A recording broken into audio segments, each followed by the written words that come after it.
اللہ ہی اللہ کیا کرو، دکھ نہ کسی کو دیا کرو، جو دنیا کا مالک ہے نام اسی کا لیا کرو۔ تکمیلی تلبینہ، طاقت، صحت اور شفا کے لیے سنت اور طب نبوی کا بہترین نسخہ۔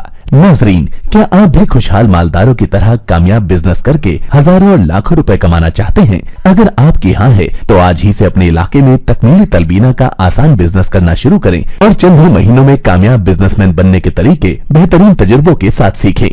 بزنس مین بننے کا یہ موقع کہیں آپ کے بھی ہاتھ سے چلا نہ جائے، اس لیے ابھی ہم سے رابطہ کریں۔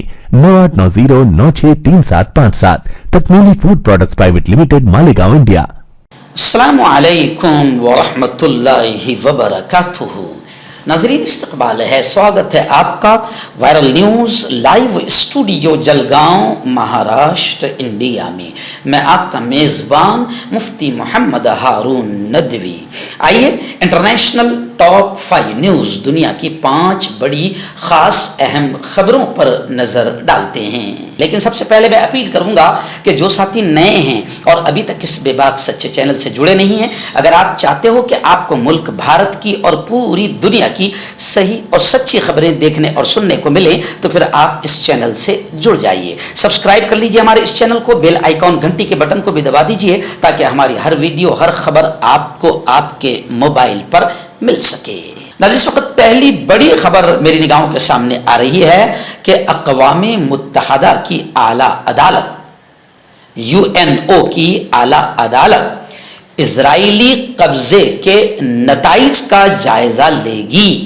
1967 سے فلسطینی علاقوں پر اسرائیل کے قبضے کے قانونی نتائج پر آج سماعت ہوگی۔ اقوام متحدہ کی اعلیٰ عدالت جو ہے وہ سماعت کرے گی، جس میں 52 ملکوں کی جانب سے ثبوت دینے کی توقع ہے، جو ایک غیر معمولی واقعہ ہے۔ بین الاقوامی عدالت انصاف ICJ کی نشست میں امن محل میں ایک ہفتہ طویل سیشن میں اقوام متحدہ بشمول امریکہ، چائنا، رشیا عدالت کے منصفین سے خطاب کریں گے۔ دسمبر 2022 میں اقوام متحدہ کی جنرل اسمبلی نے ICJ سے مشرقی یروشلم سمیت مقبوضہ فلسطینی علاقے میں اسرائیل کی پالیسیوں اور طرز عمل سے پیدا ہونے والے قانونی نتائج پر ایک غیر پابند قانونی مشاورتی رائے طلب کی۔ اگرچہ کوئی بھی رائے غیر پابند ہوگی، لیکن یہ جنگ کے حوالے سے اسرائیل پر بڑھتے ہوئے بین الاقوامی قانونی دباؤ کے درمیان سامنے آئی ہے، جو غزہ میں 7 اکتوبر کو حماس کے حملے سے شروع ہوئی تھی۔ یہ سماعتیں جنوبی افریقہ کی طرف سے لائے گئے ایک اعلیٰ سطحی کیس سے الگ ہے، جس میں الزام لگایا گیا ہے کہ اسرائیل غزہ کی موجودہ جارحیت کے دوران نسل کشی کی کارروائیوں کا ارتکاب کر رہا ہے۔ ICJ نے جنوری میں اس معاملے میں فیصلہ دیا تھا کہ اسرائیل کو نسل کشی روکنے اور غزہ میں انسانی امداد کی اجازت دینے کے لیے اپنی طاقت میں ہر ممکن اقدام کرنا چاہیے، لیکن جنگ بندی کا حکم دینے میں اسرائیل ناکام رہا۔ جمعہ کے روز اس نے اسرائیل پر اضافی اقدامات مسلط کرنے کا جنوبی افریقہ کا مطالبہ مسترد کر دیا، لیکن اس حکم کو مکمل طور پر نافذ کرنے کی ضرورت کا اعادہ کیا۔ جنرل اسمبلی نے ICJ سے 2 سوالوں پر غور کرنے کو کہا ہے۔ خیر، یہ خبر چاہے سمجھ میں آپ کے نہ آئے، لیکن ایک بڑی اہم خبر ہے۔ اقوام متحدہ کی جو اعلیٰ عدالت ہے، اس میں اسرائیلی قبضے کو لے کر سماعت ہو رہی ہے۔ آپ اور ہم سب جانتے ہیں، دنیا جانتی ہے کہ اسرائیل نے فلسطین کے رحم و کرم کا کتنا غلط فائدہ اٹھایا۔ فلسطینیوں نے رحم کھا کر ان کتوں کو رہنے کے لیے جگہ دی تھی، مگر انہوں نے پورے فلسطین پر قبضہ کا پلان بنایا ہے اور آج ہزاروں فلسطینیوں کو انہوں نے مار دیا ہے، شہید کر دیا ہے۔ خیر، اللہ سے دعا ہے کہ اسرائیل کا آتنکواد پوری دنیا کے سامنے کھل کر بیان ہو۔ آئیے ناظرین، دوسری بڑی خبر بھی فلسطین کے حالات کو لے کر ہی آ رہی ہے۔ جی ہاں، اسرائیلی فوج آپ جانتے ہیں کہ وہاں پر آتنکوادی حملے کر رہی ہے، معصوم چھوٹے چھوٹے بچوں کو، عورتوں کو مار رہی ہے۔ ابھی اسرائیلی فوج نے یہ دعویٰ کیا ہے کہ ہم نے گزشتہ کل غزہ کے درجنوں مجاہدین کو ہلاک کر دیا، ایسا دعویٰ اسرائیل کر رہا ہے۔ اسرائیل اپنی مہم کو جنوبی غزہ کے شہر خان یونس پر مرکوز کر رہا ہے، جہاں اسرائیلی فوج نے کہا ہے کہ ٹینکوں اور فضائی مدد سے فوج لڑائی میں مصروف ہے اور ہم نے درجنوں دہشت گردوں کو ختم کر دیا ہے۔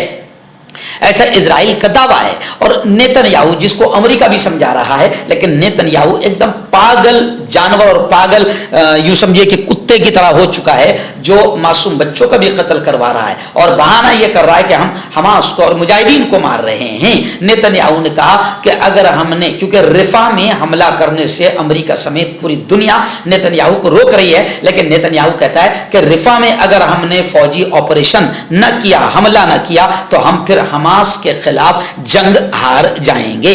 4 مہینوں میں یہ حماس اور مجاہدین سے لڑ نہیں سکا ہے، اب بہانہ بنا کر حماس میں جو فلسطینی پناہ لیے ہوئے ہیں ان کو بھی ختم کرنا چاہ رہا ہے.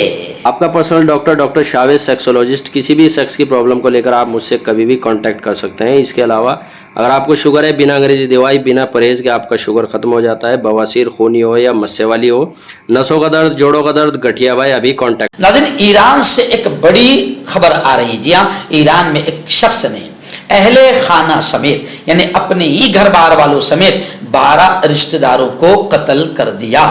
ملزم نے فائرنگ کی جس میں اس کے والد سمیت 12 رشتہ دار مرے ہیں. امریکی میڈیا کے مطابق گھریلو جھگڑے پر 12 افراد کے قتل کا یہ واقعہ کرمان، ایران کے کرمان میں پیش آیا. 30 سالہ اس شخص نے اپنے والد، بھائی اور دیگر رشتہ داروں پر فائرنگ کی. میڈیا رپورٹ کے مطابق مقتولین میں چھوٹے بچے بھی شامل ہیں، جبکہ اہلکاروں کی فائرنگ سے ملزم بھی مارا گیا ہے. سیکورٹی اہلکاروں نے پھر اس پر فائرنگ کی جس میں یہ خود بھی مارا گیا. غیر ملکی میڈیا کے مطابق فائرنگ سے 3 افراد کے زخمی ہونے کی بھی خبریں ہیں. واقعے کی انکوائری جاری ہے.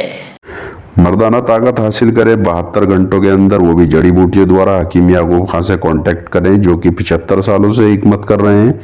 اس کے علاوہ جوڑوں میں درد، گردوں میں پتھری، شوگر، کھجلی، لیکوریا کا گارنٹی سے علاج کیا جاتا ہے. ابھی کانٹیکٹ. ہربل سپر لے کر آیا سمراٹ گولڈ کٹ، جو کہ مایوس شادی شدہ مردوں کے لیے ہے. ان کو پیور جڑی بوٹی سے بنایا گیا ہے. اس سے آپ کی ٹائمنگ بڑھتی ہے، جوش اور خواہش میں اضافہ ہوتا ہے، نسوں کی کمزوری دور ہوتی ہے. اگر یہ آپ ہم سے لینا چاہتے ہیں دیش ودیش میں کہیں بھی، تو ہمارے دیے ہوئے اس کے نمبر پر کانٹیکٹ کریں. آئیے ناظرین، اس وقت ایک اور بڑی خبر آ رہی ہے چائنا کو لے کر، چین کو لے کر. جی ہاں، 2 چینی شہریوں کی ہلاکت کے بعد، موت کے بعد، تائیوان کے گرد چینی فوج نے گشت میں، پیٹرولنگ میں اضافہ کر دیا ہے. بتایا جا رہا ہے کہ کشتی میں سوار 4 افراد، یعنی واقعہ اس طریقے سے بتایا جا رہا ہے کہ 2 چینی شہریوں کی ہلاکت ہوئی اور پھر کشیدگی میں اضافہ ہو گیا. اس کے بعد چین نے تائیوان کے جو زیر کنٹرول جزیرے ہیں ان کے قریب گشت بڑھا دیا. غیر ملکی خبر رساں ادارے رائٹرز کی رپورٹ کے مطابق 14 فروری کو چین کی کشتی میں 4 لوگ سوار تھے، 4 افراد. اس دوران کشتی تائیوان کے قریب ساحلی محافظوں کے تعاقب کے دوران الٹ گئی. کشتی میں سوار 4 افراد پانی میں ڈوب گئے. ریسکیو آپریشن کے دوران 2 افراد کو بچا لیا گیا، جبکہ 2 ہلاک ہو گئے. چینی کوسٹ گارڈ کا کہنا ہے کہ وہ اس علاقے میں اپنی فوجی نقل و حرکت میں اضافہ کر رہے ہیں. چینی ساحلی محافظوں کے ترجمان نے اپنے بیان میں کہا کہ اس گشت کا مقصد، پیٹرولنگ کا مقصد ماہی گیروں کی جانوں کی حفاظت کرنا ہے. آخری بڑی خبر بھی فلسطین کے حالات کو لے کر ہی آ رہی ہے. اس وقت اسرائیل کے آتنکواد کو پوری دنیا دیکھ رہی ہے، محسوس کر رہی ہے. فرانس کے صدر کا یہ بڑا بیان آیا ہے. انہوں نے کہا ہے کہ فلسطین کو بطور ریاست ایکسپٹ کرنا ممنوع نہیں ہے. فلسطین کو بطور ریاست ایکسپٹ کرنا چاہیے، لیکن میں آپ کو بتا دوں کہ فلسطین کو بطور ریاست نہیں، فلسطین تو فلسطینیوں کا ہے.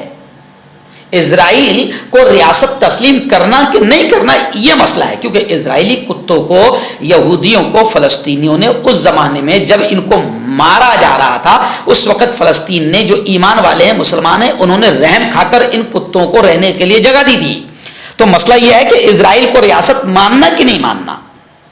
تو یہ الٹا کہہ رہا ہے. میں آپ کو بتاؤں کہ اس وقت سعودی عرب نے بھی یہ کہا ہے کہ اسرائیل کے لیے عرب ملکوں کے ساتھ تعلقات کو معمول پر لانے کا سنہری موقع ہے. یعنی اسرائیل نے باقاعدہ بات ماننا چاہیے. اسرائیل اپنے آتنکواد سے باز نہیں آیا تو اس کے لیے نقصان ہی ہوگا. اب تمام ملک، بلکہ سعودی عرب نے تو یہ کہا ہے، سعودی کے وزیر خارجہ نے، کہ سعودی عرب کی اولین ترجیح، سب سے پہلے جو چیز سعودی عرب چاہتا ہے کہ وہ غزہ سے اسرائیل کا انخلا چاہتا ہے، یعنی اسرائیل کو غزہ سے نکل جانا چاہیے۔ سعودی وزیر خارجہ شہزادہ فیصل بن فرحان نے کہا کہ سعودی عرب کی اولین خواہش یہ ہے کہ جنگ بند ہو اور غزہ سے اسرائیل کا انخلا ہو، اور قطر نے بھی یہی کہا ہے۔ قطر کا بھی بڑا بیان آیا ہے، قطر بھی کہتا ہے کہ غزہ میں غیر مشروط طریقے سے کوئی شرط نہیں، جنگ سب سے پہلے غزہ میں بند ہونی چاہیے۔ قطر کے وزیر اعظم اور وزیر خارجہ نے ہفتے کے روز غزہ کی پٹی میں جنگ بغیر کسی شرط کے روکنے کی ضرورت پر زور دیا، یعنی تمام لوگ یہ چاہتے ہیں کہ غزہ میں تباہی اسرائیل نے مچایا ہے اور اب یہ تباہی، یہ جنگ رکنی ہی چاہیے، جبکہ محسوس ایسا ہو رہا ہے کہ رمضان کے قریب آتے ہی غرب اردن اور القدس میں کشیدگی بڑھ سکتی ہے، حالات اور زیادہ خراب ہو سکتے ہیں۔